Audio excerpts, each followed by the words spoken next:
Back again with David Eicholt, 247 Hawkeye Insider. The best information around Hawkeye sports. Come to this guy with his. Pretty solid. Nicest intro I've gotten in a while, Tyler. Appreciate that. You can clip that, put it on all your socials if you want. Thank you. I'll send you the bill. Okay, I was gonna say, what's the fee for the voice and licensing with it? There is a talent fee. There's a talent fee. Okay. So we'll discuss it. But how's the coffee today? It's delicious.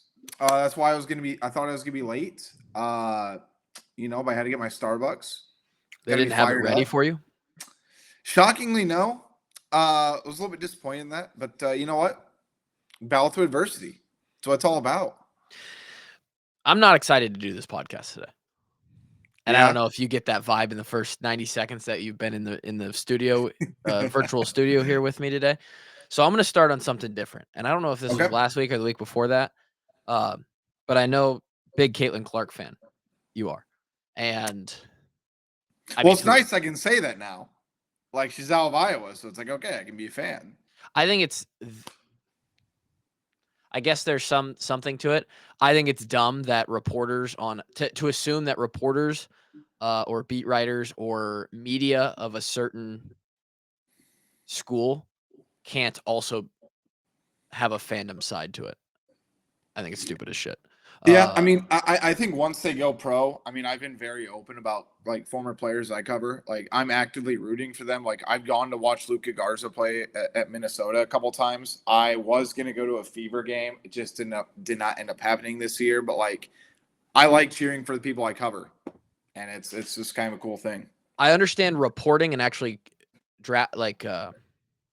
wording the stories or crafting the stories and reporting without a biased tone, but I think to assume that reporters don't have some sort of admiration or fandom for the people that they're covering in sport, yeah, I agree with that. I think that's stupid. Anyway, reporters don't want to see the people they cover fail.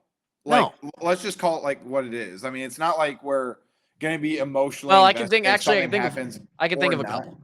Well, I could too. Most. Could think of one specifically. Chris Doyle interview out last week, by the way. Could talk about that. We won't. For anybody that's still curious or wants the walk, I would highly recommend people go watch it. Yeah, I watched it live. I know some people are upset about the timing of the interview. It's 4 years after, and it doesn't impact what Iowa's doing now. Yeah, I saw a couple of. My board is a little bit worried about it, and I told him, I'm like, I'm not going to go ask Kirk a question about this. Like, it's not worth bringing up. But like, I was curious if anybody would ask him about it. I was thinking there's be. But apparently, everyone is too soft, David, including you. All of you are too soft. Tough questions. Lots of people still wondering about the walk-ons opinions. Haven't officially given my opinion or a longer. I'm going to do a longer podcast. Anybody who wants to sign up for the Patreon, you can sign up for free. It'll be on the Patreon thing. It's not a money grab. If you don't want to sign up for the Patreon, there's actually a feature now where you can just buy one-off posts or content from the Patreon. You don't even have to subscribe to us. I might put it up there for like $2 or $3, this podcast by itself. All that will just go to the Children's Hospital if you really care. Nice. If you don't love the walk-ons enough to subscribe for the extra content, but you want this specific Doyle podcast, it is going to be a long podcast. I was outlining it yesterday, doing prep work for it. I would be shocked if it was less than an hour, and it's going to be G-Bone will be there. He's going to help narrate my monologue of thoughts, and it won't just be a reaction podcast. It will be a updated thoughts on the entire situation and my opinion of what actually transpired and the perception 4 years later. Yeah, it's kudos to Keith Murphy, by the way. I thought he did a really nice job with the interview, and I thought he asked some fairly difficult questions without trying to hammer home a couple of too many, I think, talking points where it'd be very easy to kind of go into detail about that. And I give Doyle credit for saying, look at the depositions, and I know a lot of people won't. And that's a whole interesting wrinkle, which I'm sure you're going to take a deep dive into during your podcast. But yeah, I mean, I thought it was really well done. And, you know, as much as people might either agree or disagree with Doyle, I mean, I'm happy that he at least got a platform to be able to go finally talk, because we haven't really been able to get him on the record about anything. So it was, yeah, again, kudos to Keith Murphy, best of the best. He is. He's kind of like he's a legend. And yeah, Doyle, he's kind of been just dark. Went dark for, which to some extent probably best thing to do. Really only thing to do. You know, went and watched his son finish out his career. This whole ordeal got tied up with a bow and finished a little over a year ago. Year and a half ago. And I think they said that Doyle reached out to Keith. So that is an interesting part of it to me, because that tells me that Doyle, it's far enough away that Doyle is seeking to change the narrative, or at least get his side of the story, get his side out there without the timing of everything that's been going on throughout the past couple of years. Right. And, you know, I know you'll probably talk about this in your podcast, so we won't dive too much into it, and I don't want to give away the info. But I did think it was two very notable notes that were very minor, but not very surprising, but still kind of interesting to hear. Chris Doyle does not watch Iowa football, does not keep up with Iowa football. I think a lot of Iowa fans, for the most part, are pretty sad to hear that. And I completely understand why he hasn't. And to be fair to him, he even said, I don't know how much I really watch, because he was so invested in what Dylan and his kids were doing. So, yeah. And the other side of it was him and Kirk have not spoken since the mutual separation, which it doesn't surprise me, Tyler. It doesn't. And I thought he summed it up well. I know some people said it's a cop-out, but he said, what's there to talk about? I thought that was a completely legitimate answer. Yeah, it's yeah. We're gonna. I'll let you dive into it, but well, there's a lot there. I don't think I'll be even able to really put into words the emotional side. This could be an emotional podcast, by the way, too. It's no secret that I probably even more than I have let on our show, which is still a lot, and I would say it's more than that, how important Chris Doyle as a coach and leader figure in my life for 5 years, how important he was to my development as a young person, and a lot of what I hang my hat on as far as like being a successful, productive, happy, thriving human of society today at 30 years old, 7 years later after graduating. I attribute a lot of it to him. And so there's a good chance that this is not just like a thoughts podcast, but like a slightly cathartic, emotional podcast for me too. Sure. And it's speaking to that just because to hear the stuff about KF, not surprising that he doesn't watch Iowa football. I think if you just look at that pretty black and white, like, why would you? It would just bring it up every time you watch, like, oh yeah, the thing that ruined my life, right?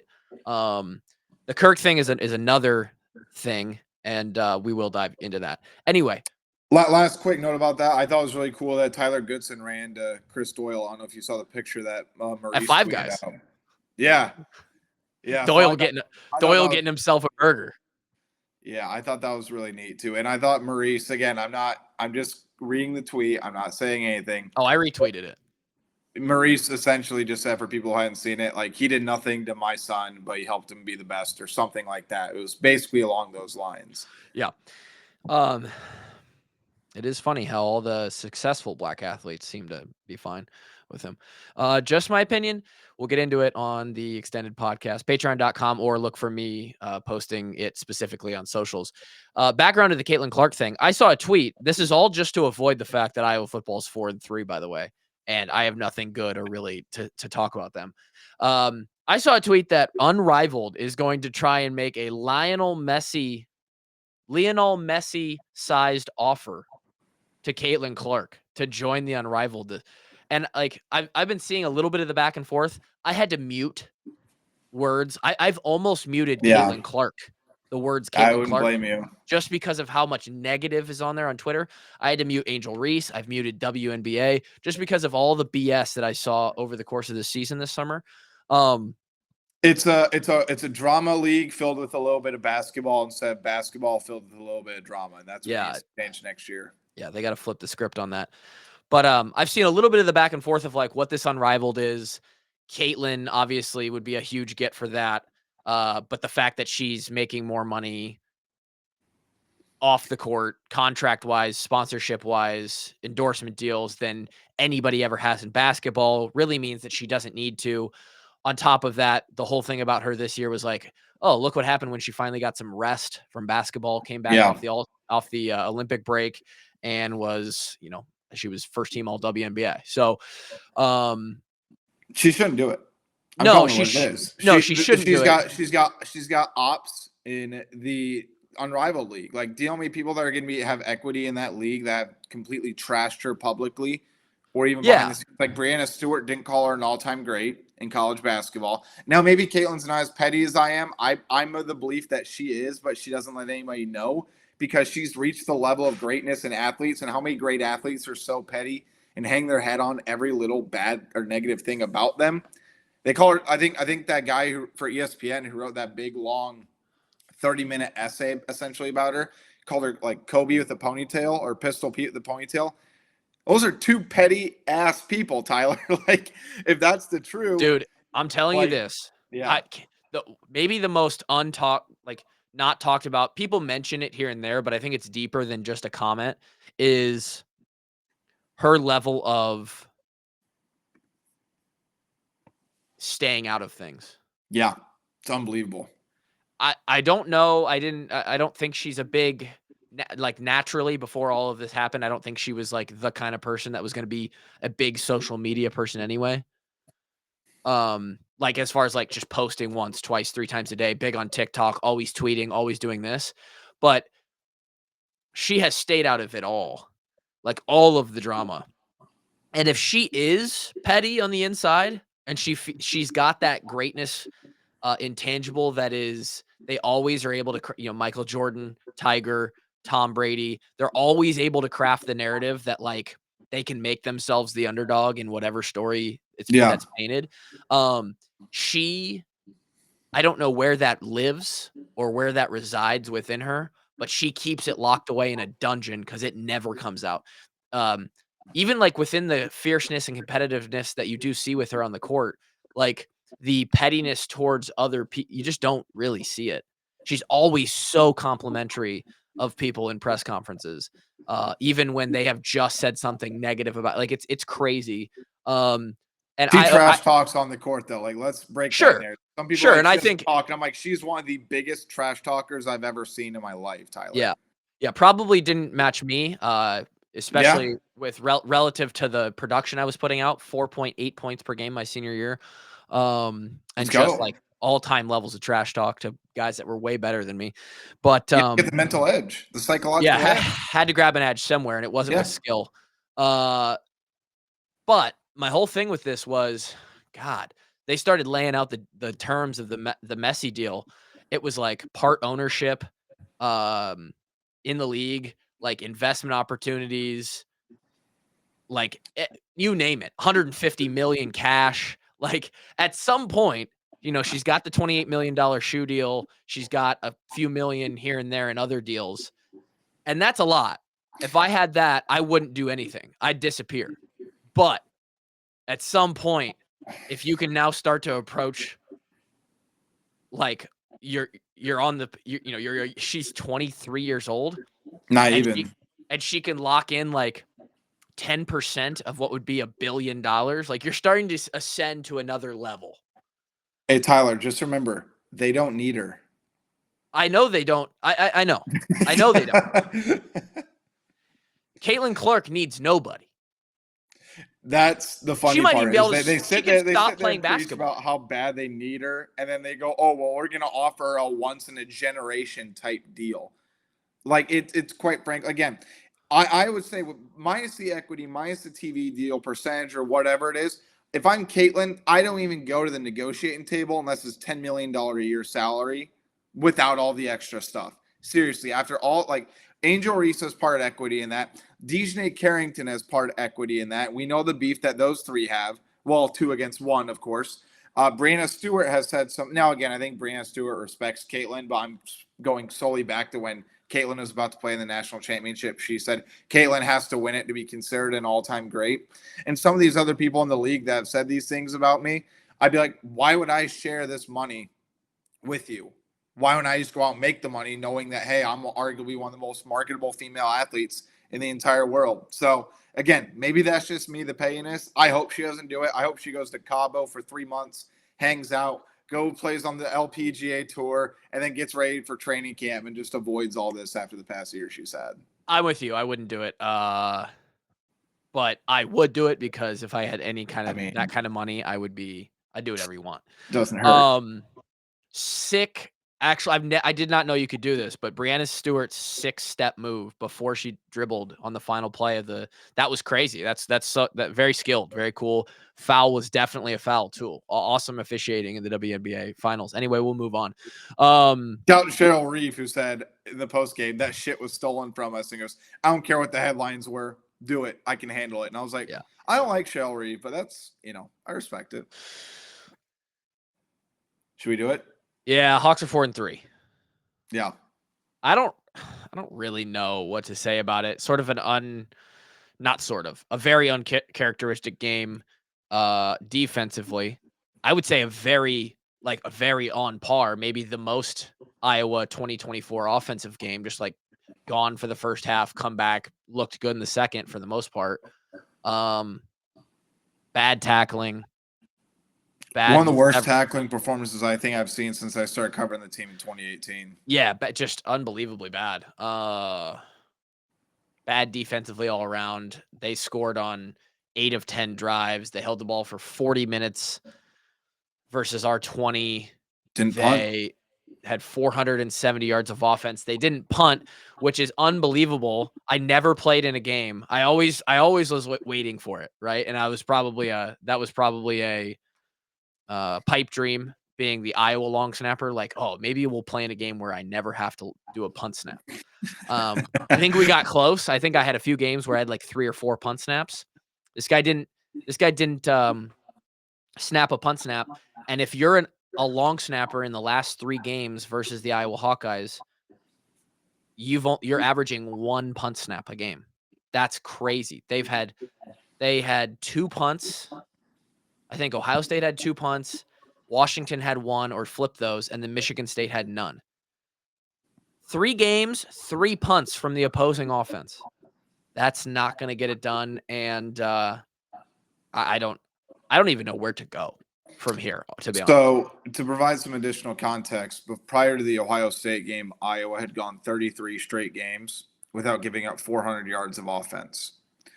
Ohio State reached that threshold. I don't have the total in front of me, but they surpassed it. Washington, despite Iowa, again, I said this to you last week, I thought Iowa played one of their more complete Big Ten games over the past couple of years from an offense, defense, and special teams. Iowa still gave up 393 yards last week. Yeah. Then 469, 470-ish this week. The biggest question mark I've had from an on-field standpoint when it comes to Iowa football since it started in 2018 is, why isn't this defense elite? It is absolutely there's nothing. I've tried to look at so many different angles about this.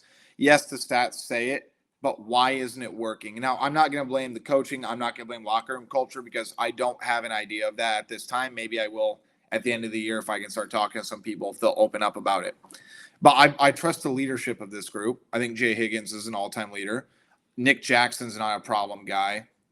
Jamari Harris, who has really matured over the past couple of years, like Quinn Schultz, they have good leadership in that locker room, and that's why it's so confusing. But another troubling stat, opposing teams have made it to the red zone, I believe, 18 times against Iowa. Okay? They have scored on 17 of those 18 red zone trips. 12 touchdowns. It's among the worst in the country. It's worse than the Big Ten. So, yes, Iowa only held them to 12 points in the first half.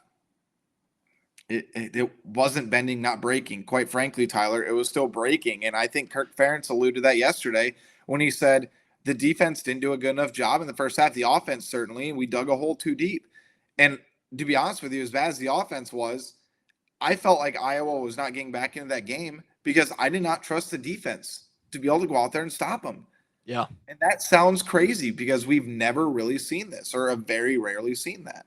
It's a good point. I had the exact same feeling when, let's see, it was 12-0 at half.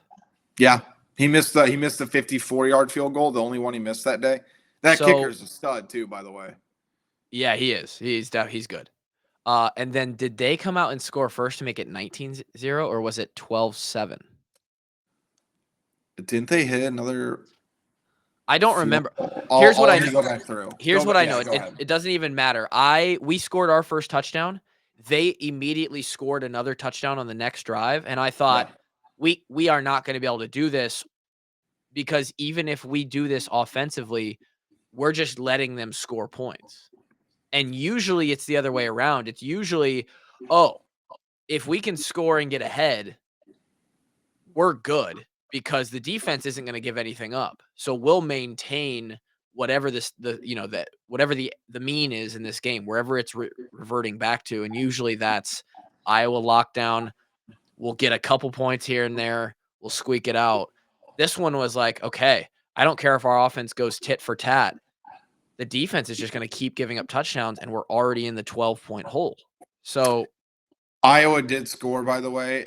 Cade hit the touchdown to Reese Vanderzee, and that's when Cade kind of chirped at the crowd. I'm not gonna say anything else. I mean, it did not age well. Good for him in the moment. I mean, you'd better be. I get it from a competitive standpoint. The adrenaline's pumping. Like I get it. Okay. But yeah, you feel good coming out of half. You get a touchdown, make a good throw.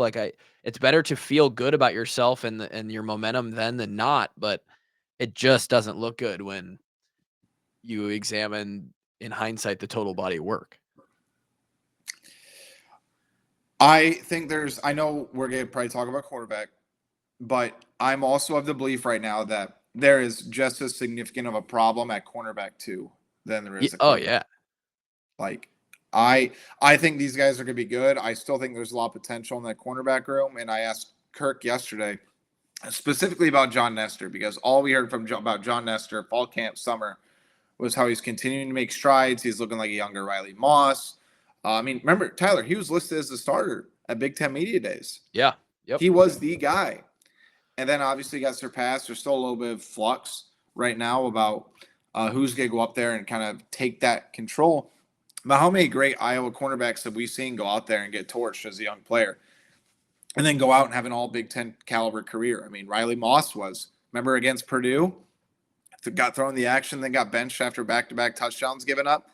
Desmond King got picked on when he was a true freshman. Now, look, he had some big plays, but, it wasn't what Desmond King ended up being. Josh Jackson was a little bit sloppy until he really took control, and then obviously went to the NFL after his 8-interception season. I'm not saying John Nestor is going to be that, but I'm saying there are a number of guys that have gone through the program that have ended up being really, really good. Yeah, no, my senior year, we lost to Purdue on senior day pretty much because it was like, I mean, they might as well have thrown me out there. We didn't. Ojemudia got. Yeah. Yep. OJ got fucking murdered. I mean, he was just put on blast all day. We had nobody. And that's just 4 corners. You could probably throw a couple more out there if you wanted to over the past few years, or the past decade. That's just in the last 10 years. So, and why is it like that at corner, right? It's the hardest physical position to play. I will stand by that. Maybe not physical, skill-wise. Outside of quarterback, which has quarterback's almost its own thing. Cornerback is the hardest. You're on an island. You have to guess or just know where these guys are going. And see the little tendencies, the little inklings about, when they have 2 different route concepts and which way they're going to go. Because the second you even hesitate or misstep, you're cooked. The entire position is just playing catch up. It's 100% reaction. And that's really, really tough to do, even when you're an elite athlete. So, we talked this whole, I think KF really likes the analogy of microwaving a position. And that sort of analogy got brought up several times in the press conference.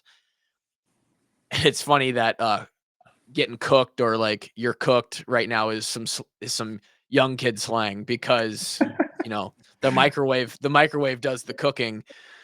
Sometimes the boys just got to go out there. You got to get cooked a couple times before. Yep. And even Kirk said that, and I know people might not like to hear that. I thought that was a very honest answer from him when I asked him about that. Trial by fire is some of the best way to learn. And you hope that you can replicate that in practice so that when you do get to the game, but oftentimes you're just not going to be able to do it. Sure. So yeah, we have and when you say there's some back and forth, they're still figuring. I think if you ask Coach Parker right now, he would look at you like, I wish we knew, because we actually have no idea between TJ Hall, Deshaun Lee, or John Nestor. There's not a clear leader at all. And that's why you've seen all of them multiple times. They're cycling through them like a dessert menu at this point. It's just like a flavor of the night. It's like, what are we doing?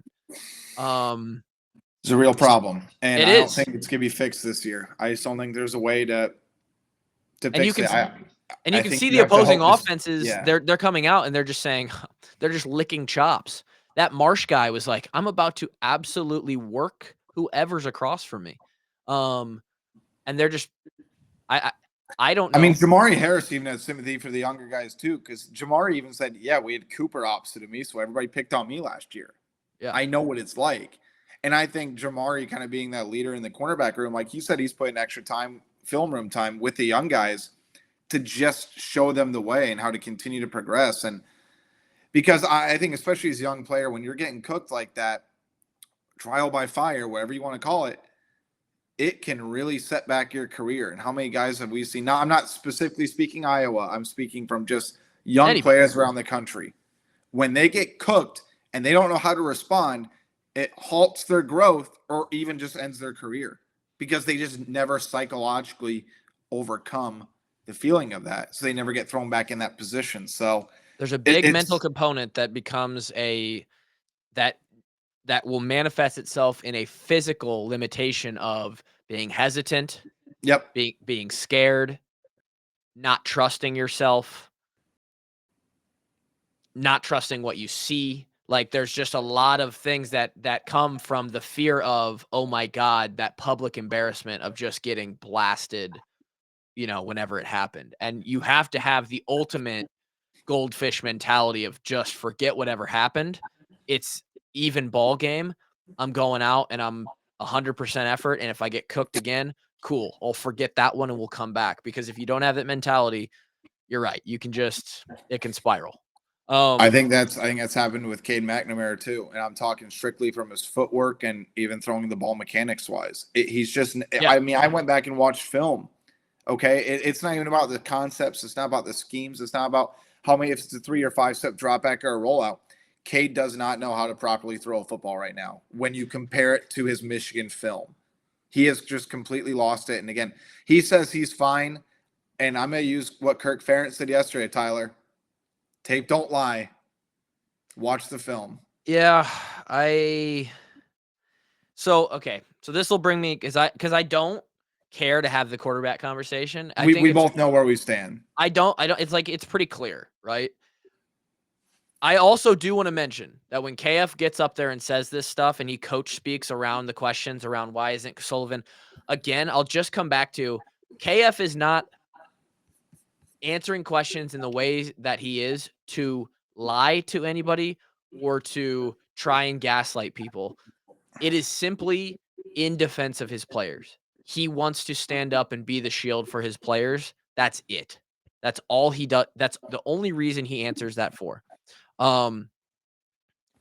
It's gotten so bad the last couple years with Deacon, right now with Cade, where it's almost laughable to go up and not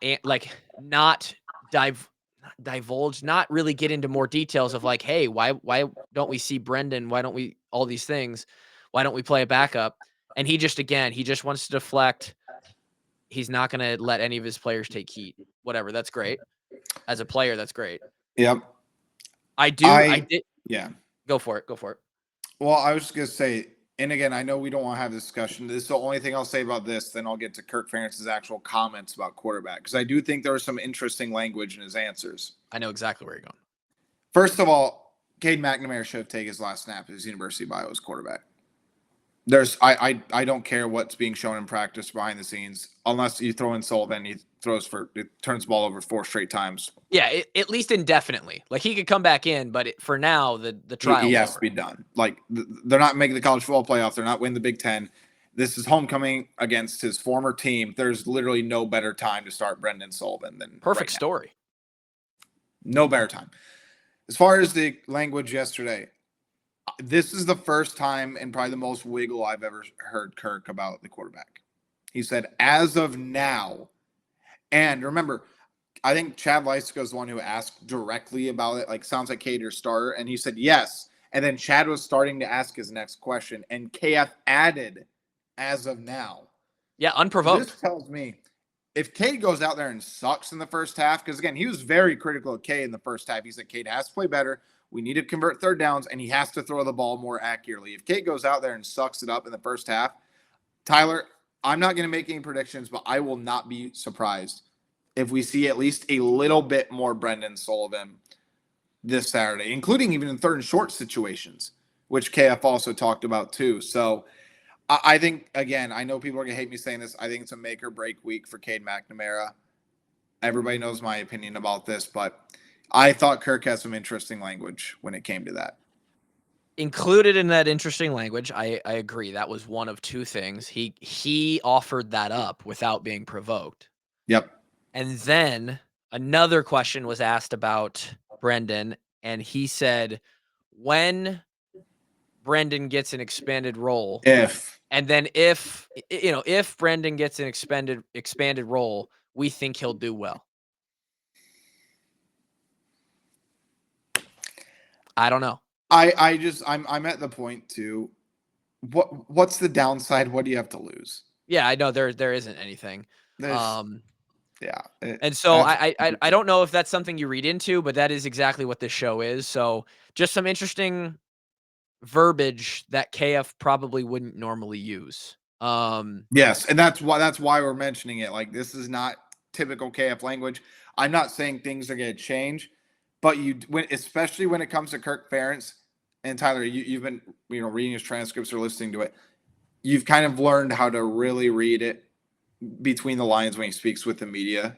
Mm-hmm. So you've kind of seen both sides of him at this point, being in the locker room and then basically him talking to the press. Yeah, it's I'm in a weird position. It's a cool spot to be where I've like fully shifted into like I am the noise that we used to talk about not listening to. I feel like I've gone to the dark side.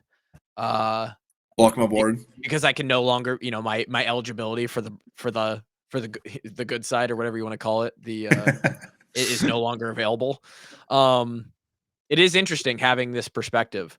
I feel like I'm the one that has thrust myself into, I've been on the inside and now I can talk about it from the outside.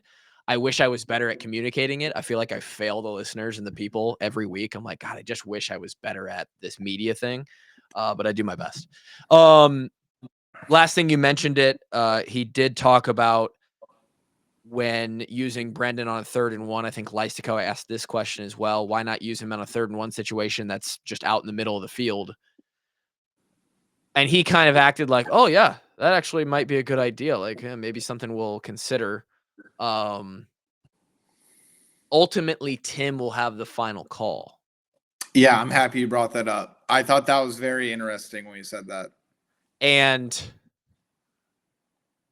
I don't think that's another thing I haven't heard. Again, I'm not 10 years deep on listening to every presser that KF's done, but it's not often that he deflects a call, like a judgment call or a personnel call in a press conference to somebody else. Like, but he actually did it twice in this one. He actually talked about how Phil Parker makes all the personnel decisions on the defensive side, and then on this specific one, he goes, "Yeah, maybe using Sullivan in 3rd and 1, that would make sense. Like, Tim will make the final call on that."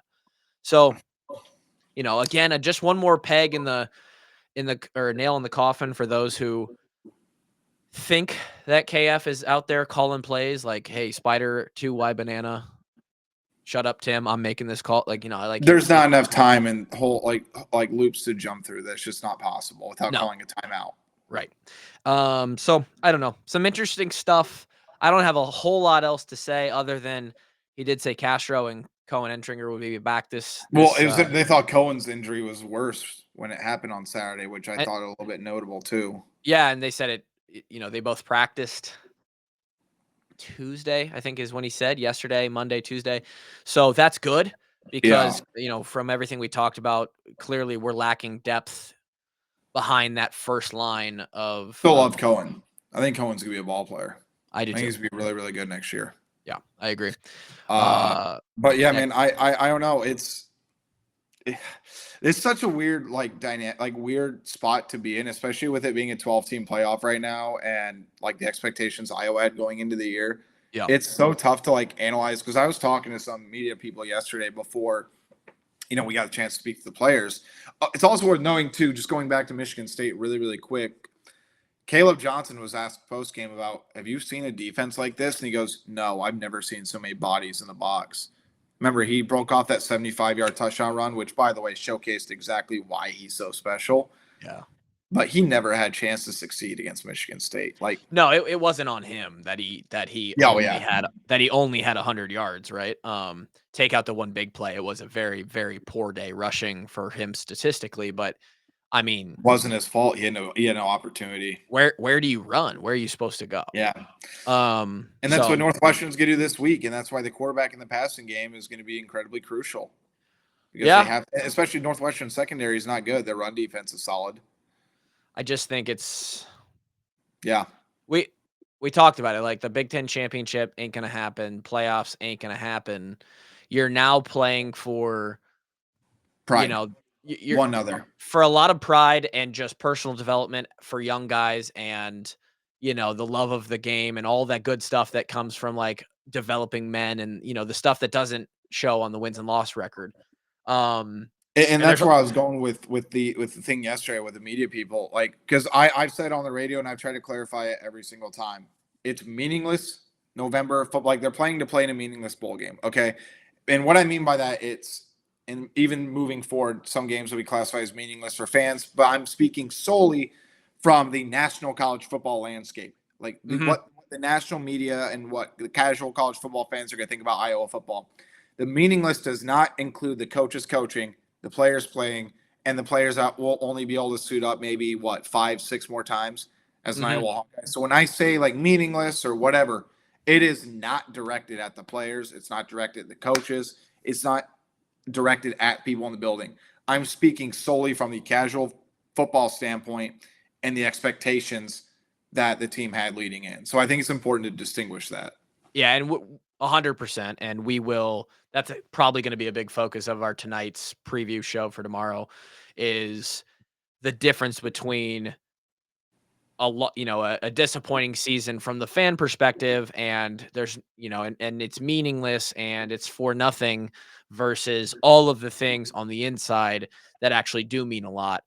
Not for just some of these individuals this year, but the program moving forward and maybe next year's win-loss total. Sure. So, trust me, it'll be a story. This will be as storyline riddled in off season as I think we've had in a long time, because think of how many positions are going to be open. Like, we are not going to have any idea what this team looks like next season. And there's excitement, and it should be a little bit nerve-wracking, I think, at the same time for fans. I think that's a good way to put it. Colt with me for another press review show. Found a way to make it 40 minutes, even when there's not a lot of exciting to talk about. Had to add a little bit of Caitlyn Clark in there, but that's we got to keep it real. We got to talk about the positives and negatives. Despite this, there are some positives. Reese Vanders is gonna be a dog. think you're gonna hang your hat on that? For sure. Yeah, there's a couple. I think the wide receiver room's got a lot of potential. I think Budmeyer's done a nice job. It'll be fun to watch him next year. Nonetheless, it is funny though, because the fans will continue to show up. They'll continue to bitch or be happy with the result. They'll ride the wave. Still lots of football left to play this year. We'll be back for that preview episode. Not really a preview, just our Thursday episode tomorrow. 5-10-5 show with Coach Justin Lima on Friday. And again, if you're interested in that Doyle interview reaction update show that I'm going to be putting together, it'll be out within the next week for sure, guaranteed. So join the Patreon or hit me up and I can point you in the right direction. Until tomorrow, see you next time.